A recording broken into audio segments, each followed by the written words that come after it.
पूजा के योग बुजुर्गों, सत्कार के योग माताएं और बहनों, नौजवान साथियों और प्यारे बच्चों, आज पहली दफा इतनी लंबी मुद्दत के बाद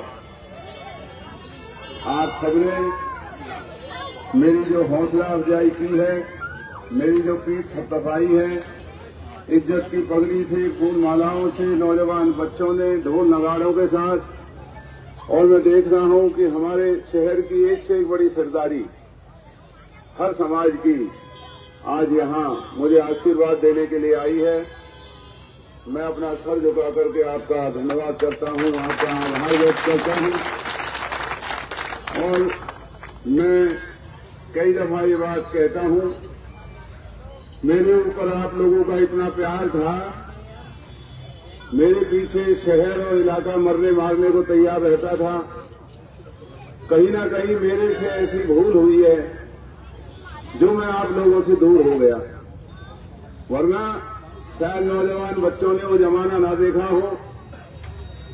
मुझे हराने के लिए देश के प्रधानमंत्री आया करते थे और पलवल की 36 बिरादरी प्रधानमंत्रियों का मुकाबला करती थी। लाठी चार्ज होता था, प्रधानमंत्री को पलवल में ये कहना पड़ता था, अच्छा भाई पलवल वालों नाराज क्यों होते हो, करण दलाल को ही बना देना। मुझे हराने के लिए हरियाणा के मुख्यमंत्री आते थे, लेकिन आप लोग कभी नहीं मानते। मुझे हराने बॉलीवुड की फिल्म एक्टर आते थे, दारा सिंह जैसे पहलवान आते थे, लेकिन इलाके के लोगों ने कभी मुझे नीचा नहीं देखने दिया। भाग्य की बात होती है, जब बुरे दिन आते हैं आदमी तो फिर गलतियां शुरू कर देता है। और जो मैं आपसे 10 साल दूर हो गया, अब 10 साल आपसे दूर रहने के बाद मैंने अवलोकन किया कि लड़ाई लड़नी थी चंडीगढ़ की उन ताकतों से जो हमारा अहित करते हैं, जो हमारे बच्चों का रोजगार छीनते हैं। लड़ाई लड़नी थी उन अधिकारियों से जो हमारे बच्चों को और हमारे इलाके के लोगों से रिश्वतखोरी में धन रखते हैं। और कहां मैं इस इलाके की छोटी मोटी बातों में पढ़ करके आपकी नाराजगी ले ली और इलाके का अहित हो गया। अपनी गलतियों को ठीक कर रहा हूं, इसलिए कर रहा हूं कि आपके आशीर्वाद से ताकत आप लोगों की थी। ये पलवल बड़े बुजुर्ग बैठे गांव जैसा इलाका हुआ करता था। 5 दफा आपने मुझे विधायक बनाया, मुझे आपकी मेहरबानी से मंत्री पद मिला। मैं विधायक होते हुए भी हरियाणा के मंत्रियों से बड़ा हैसियत आप लोगों ने मेरी चंडीगढ़ में बनाई था। पलवल के जिला बनाया 2008 में, और 2008 में जब मैंने पलवल को जिला बनाया तो हमारा बुजुर्गों का सपना था कि हम इस पलवल को गुड़गांव से, नोएडा से भी बढ़िया विकसित इलाका बनाएंगे। मेरा दुर्भाग्य था, मैं अपनी गलती से 2009 का इलेक्शन हार गया, वरना उस वक्त में रिश्तेदार मुख्यमंत्री था, कांग्रेस की सरकार थी। अगर मैं चुनाव न हारता तो आज हमारा ये इलाका कहां होता, आज हमारे नौजवान कितने बच्चों को सरकार का रोजगार मिला होता, उसका अंदाजा नहीं लगाया जा सकता। भाग्य की बात है, होने को कोई टालता नहीं। लेकिन आज इतने सालों के बाद फिर वही माहौल हरियाणा में है। हरियाणा में कांग्रेस की आंधी है, कांग्रेस की सरकार हरियाणा में बनने जा रही है। और अगर आपकी मेहरबानी रही और मुझे यहां से 6ठी दफा विधायक बनने का मौका मिला, तो मैं आपसे हाथ जोड़ करके एक ही निवेदन करना चाहता हूं, अब की दफा मैं विधानसभा का विधायक या मंत्री बनने के लिए मैं चुनाव नहीं लड़ रहा हूं। मैं चुनाव लड़ रहा हूं जो इस इलाके का 36 बिरादरी का, खास करके आपका जो कर्जा मेरे सर के ऊपर है, जो इतने साल आपने 25 साल सलाखों पर बिठाए रखा, सपने हमारे अधूरे रह गए। मैं अब की दफा आपके आशीर्वाद से वो कर्जा आपका उतारना चाहता हूं। और कर्जा उतारने का जो समय 2009 का था जो निकल गया, आज वही मौका हमारे सामने है। आपके इस इलाके में, जैसा भाई रमेश जी ने कहा, घर घर में बच्चों को देखते हैं, माँ बाप पढ़ाते हैं, सरकारी रोजगार मिलता नहीं। मन के अंदर बहुत दुख होता है। हरियाणा के उन इलाकों में जाकर के देखो, हर घर में सरकारी रोजगार। आज हालत ये है, किसान का बेटा खेतीबाड़ी नहीं करना चाहता, मजदूर का बेटा मजदूरी नहीं करना चाहता। तो हमें सरकार का रोजगार लेना ही होगा अगर अपने इलाके के बच्चों का हमें भविष्य उज्जवल करना है। एक किसान 50 एकड़ का मालिक, और उसी मोहल्ले में अगर एक छोटे मुलाजिम महकमा का मुलाजिम है तो 50 एकड़ किसान के घर में वो रौनक नहीं जो एक सरकारी मुलाजिम के घर में जो रौनक नजर आती। तो वक्त आ गया है और कर्जा उतारने का सबसे बड़ा कदम होगा। जो मेरे खिलाफ शिकायत भी रही, क्योंकि मैं सरकारों से लड़ता रहा, भाई बच्चे नहीं लगाए।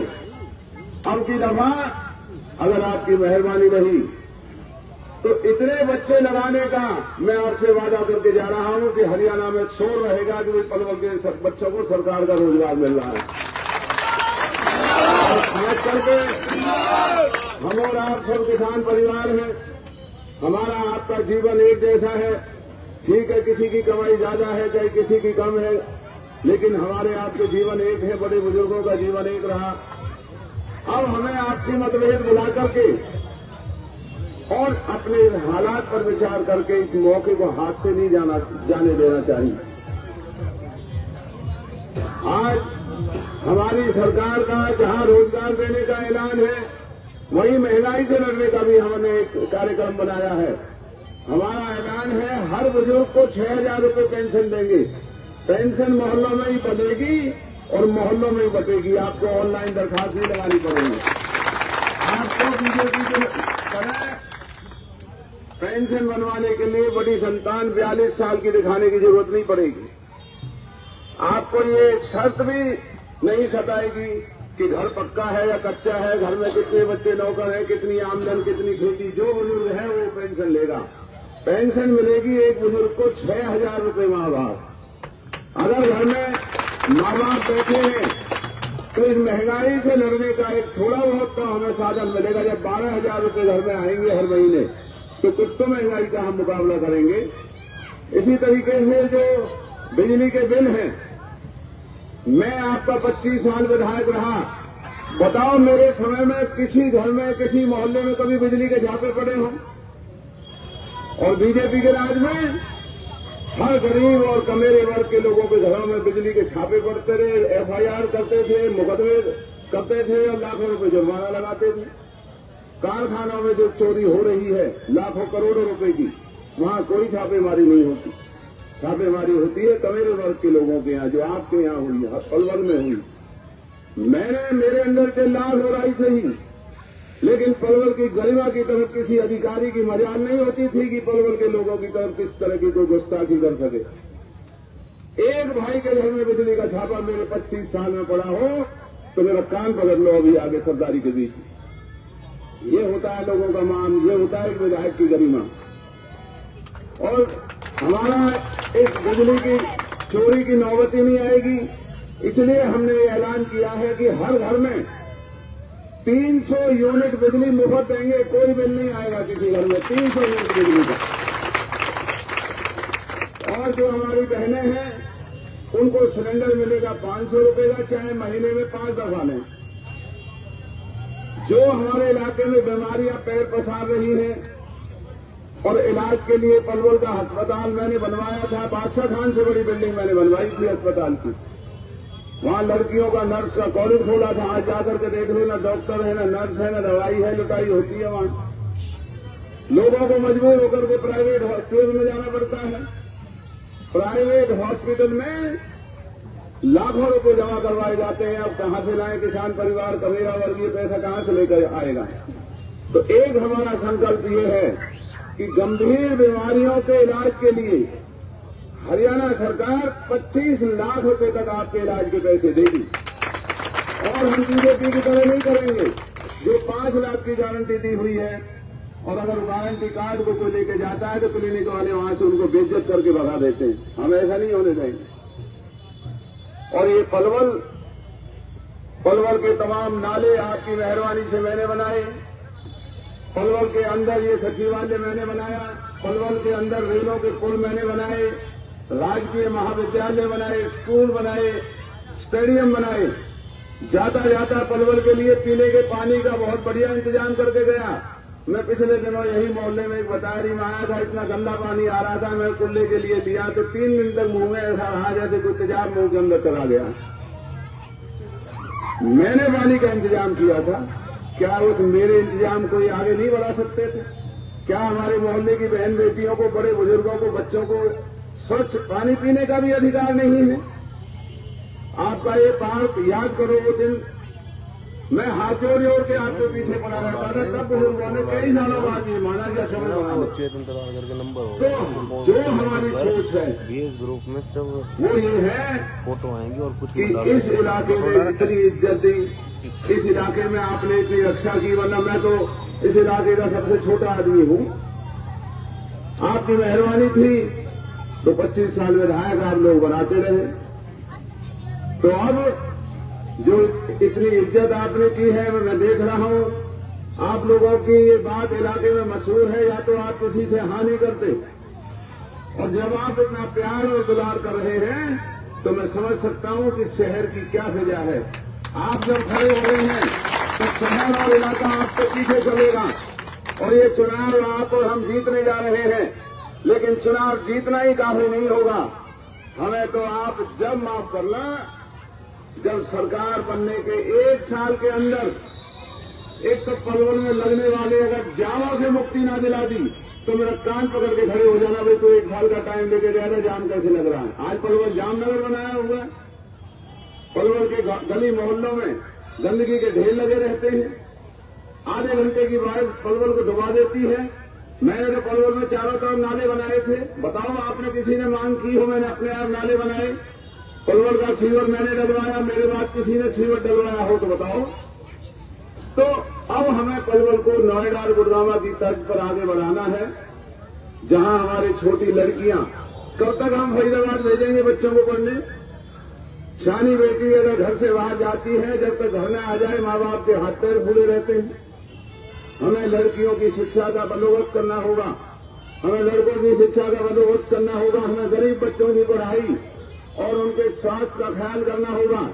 लेकिन ये तभी हो सकता है जब आप सबकी कृपा मेरे ऊपर रहेगी। पुरानी कहावत है, व्यापार नरमी का, हुकूमत गर्मी की। आज जिस पलवल के नाम से हरियाणा के मुख्यमंत्री रहा करते थे, जिस पलवल के नाम से हरियाणा की हुकूमत हिला करती थी, आज हमारी ये हालत होगी कि हमारे कहने से हवलदार नहीं डरता। तो हमें वही अपनी ताकत फिर से पैदा करनी है। हमें वही छत्तीस बिरादरी का जो मान है वो हरियाणा में वैसे ही खड़ा करना है, और अपने इलाके को तरक्की के लिए, अपने बच्चों को रोजगार देने के लिए इस इलाके में, पलवल जैसे शहर में फिरौती का धंधा हो रहा है। जब विधायक था एक दफा तो महेश गोयल की छाया में एक बदमाश पिस्तौल रख दी। मैं चंडीगढ़ से आया, मैं गया तो बहुत घबराहट थी शहर के अंदर।